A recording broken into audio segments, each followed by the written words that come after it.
When you think of J.R.R. Tolkien's The Hobbit, it's easy to picture a classic adventure. You've got your maps, your monsters, your magic. It's fantastic.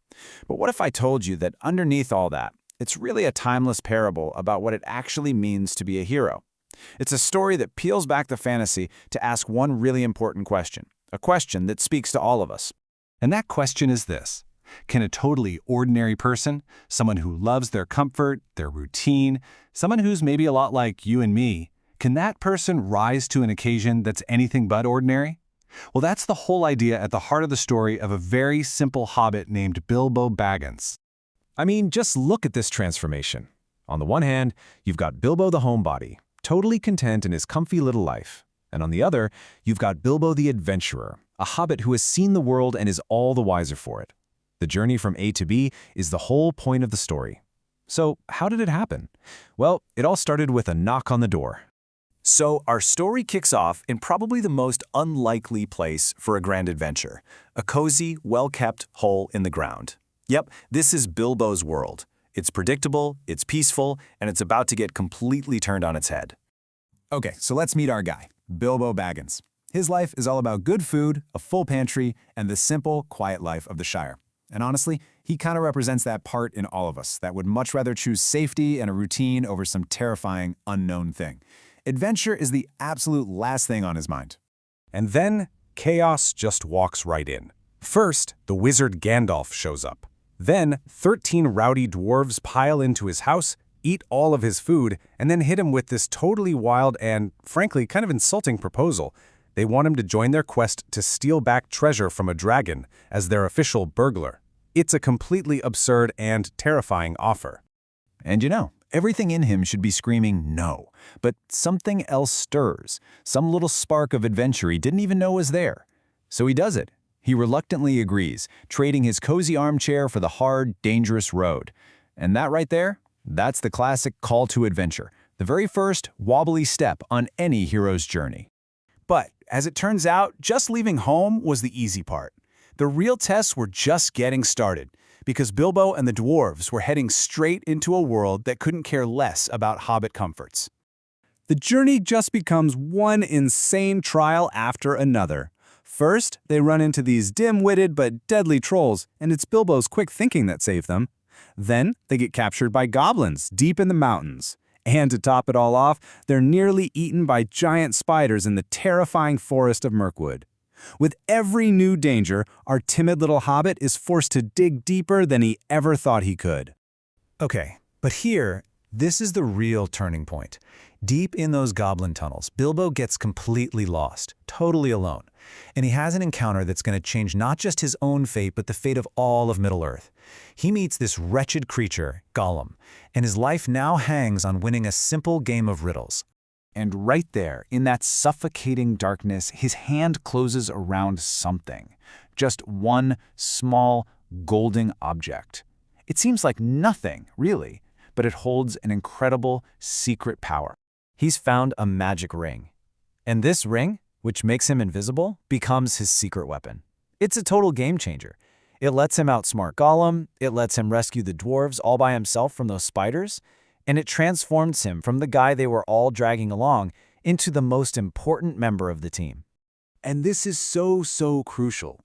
Bilbo is terrified through every single one of these moments. I mean, who wouldn't be? But he acts anyway. He starts to understand that real courage isn't about being loud and boastful like the dwarves. It's about being scared to death, but doing what needs to be done anyway. He's becoming a leader, and he doesn't even realize it yet. So after surviving trolls, goblins, and spiders, the team finally reaches the Lonely Mountain. But you know what? The greatest danger wasn't the dragon waiting inside. It was something way more sinister. A corruption of the heart. It was greed. So get this. Smaug the dragon is defeated. Not even by the dwarves, but by a man from a nearby town. Quest over, right? Nope. This is where the true conflict actually begins. The adventure to reclaim a home turns into a bitter, ugly fight over all the treasure the dragon left behind. The real battle was never against the monster. It was for its gold. Tolkien gives this greed a name, and it's perfect: dragon sickness. It's this obsessive, all-consuming lust for gold that just poisons you from the inside out. And it's not just a fantasy thing, right? We see this kind of destructive force all the time. And it completely takes hold of Thorin Oakenshield, the leader of the dwarves, turning him from a noble king into a paranoid, greedy tyrant. And this breaks down the whole standoff perfectly. You've got the dwarves, who are barricaded inside the mountain, just hoarding every last coin. Then you have the men of Lake Town and the elves, who are basically saying, hey, we helped, we suffered, we deserve a fair share. And then you've got Bilbo, the only one who doesn't want the gold. He just wants peace, and for his friends to do the right thing. So seeing that a war is about to break out, Bilbo makes the bravest decision of his entire life. He secretly steals the Arkenstone, the heart of the mountain, the one jewel Thorin wants more than anything, and he gives it to the other side to try and force a peaceful negotiation. He risks his own life, not for gold, but for peace. Exactly. This is the moment. This is when he proves that his brand of heroism is far greater than that of the mighty warriors all around him. His moral clarity just cuts right through all that greed. He's become the true hero of this story, not because he's strong, but because his character is strong. Bilbo's desperate plan for peace, though, gets interrupted. Just as the dwarves, elves, and men are about to destroy each other over a pile of gold, a much bigger, much darker threat shows up on the horizon, forcing an end to their selfish fight. And this sudden danger forces a really unlikely alliance. A massive army of goblins and wargs is descending on them, and suddenly the guys who are about to kill each other now have to team up just to survive. This is the Battle of Five Armies, a violent, tragic climax that was born directly from their greed. And they do win the battle, but it's a hollow, sad victory. Thorin is mortally wounded, and with his last breath, he finally apologizes to Bilbo.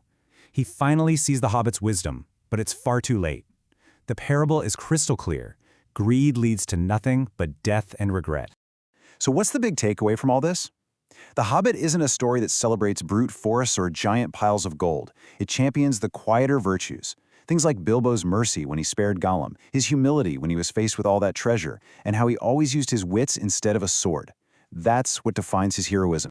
And so Bilbo goes home. He doesn't come back rich. In fact, his reputation in the Shire is pretty much ruined.